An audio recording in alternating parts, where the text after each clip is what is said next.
There's a lot at stake. It's high energy and high drama. You invest a lot to create a piece, you get your team in, and the timing's really critical, and you really don't want to muck it up.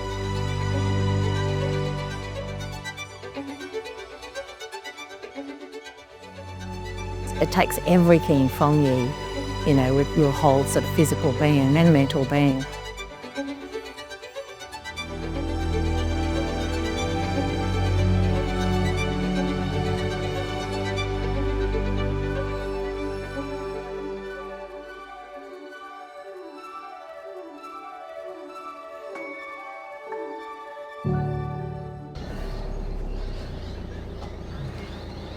The birds around here are fantastic, actually.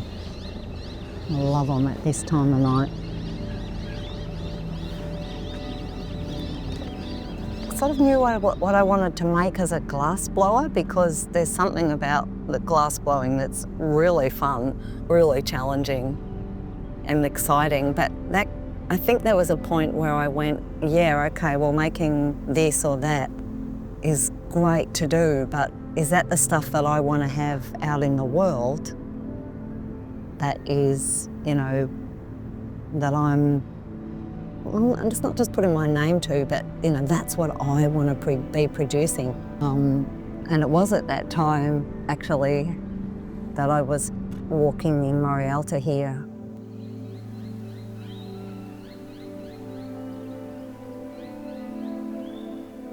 And I was doing some work where I was just doing repeated lines, and I was like, what do I sort of like about that? And then that's kind of over there, and then over here is like, come walking here, and I mean, I know Xanthomers from my childhood too, and I was kind of like, look at that repeated line over and over and over. So I just put them together. And I love the sound of it too. You know, they're quite non-plant-like in a way. They're not soft or, you know, malleable really. They're quite firm. They're incredibly hardy, incredibly so. They grow really slowly, and I think they can really sort of hang in there, and they deal really well with fire. They're doing better than some of this stuff, that's for sure.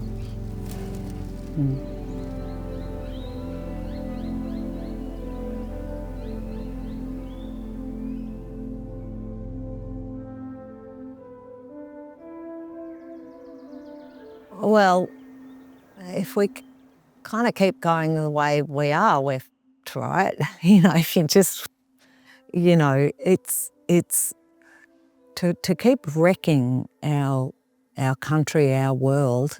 One, it just feels colossally stupid, given that they agree.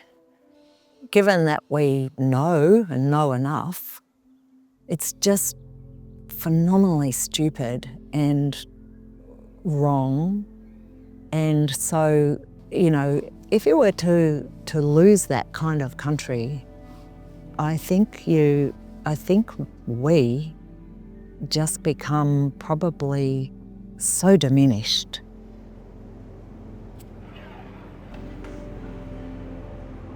Well, I always blow glass in the morning, and I love it. I ride into the city, you know, 6:30, and it's cool and quiet, and then go in and I set up, turning on equipment, getting my colour organised, usually checking out my drawings, you know, working out my plan for the day. And then my team comes together. I'll do this store and you'll do the left. Yes. And we start the process in the hot shop, gathering up the first gather, heating up the colour. There's a little bit of a slow build going on at that point. Okay, give that a heat.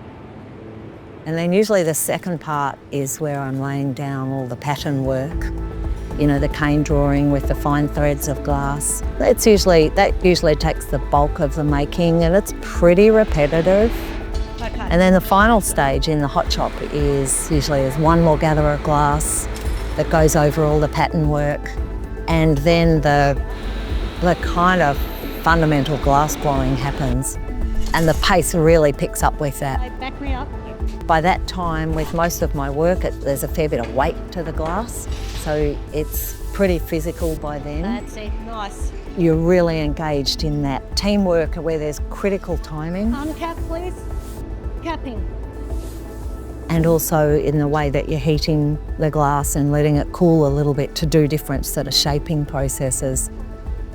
By that time, I have to say, I don't hardly know what's going on around me in terms of, you know, school groups looking from the platform or what other teams might be doing, because it's like fully engaged. That's where your whole body is fully sort of working.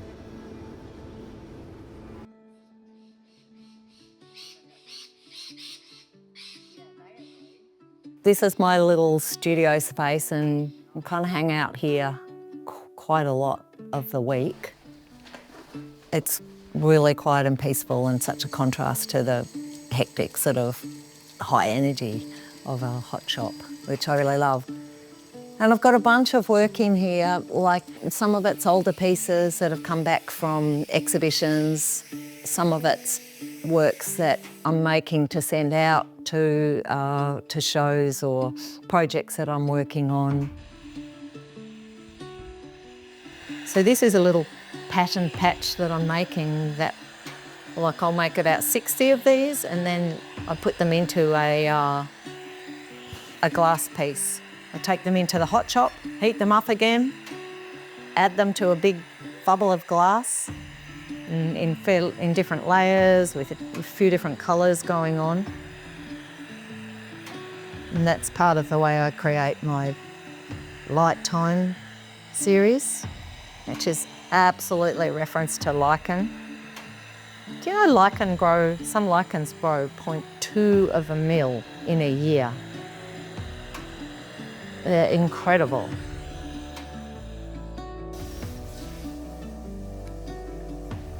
The things I'm interested in, or particularly drawn to in the natural world, and what I can do with glass, what I love about glass, they're the things I sort of care about. So I don't think of it as a homage, or I struggle with that word, but it's actually just what I care about. I think people making stuff is really, really good. It's good for you, and whether it's making, good food or whatever craft practice or art practice, I think there's a lot of value as a single human being to do for yourself. What is it that you feel when you're in the natural world? That feeling is something to do with wonder, and also that, the world's kind of way bigger than you. And I guess that's kind of what I'd like people to have some sort of sense of when experiencing the work.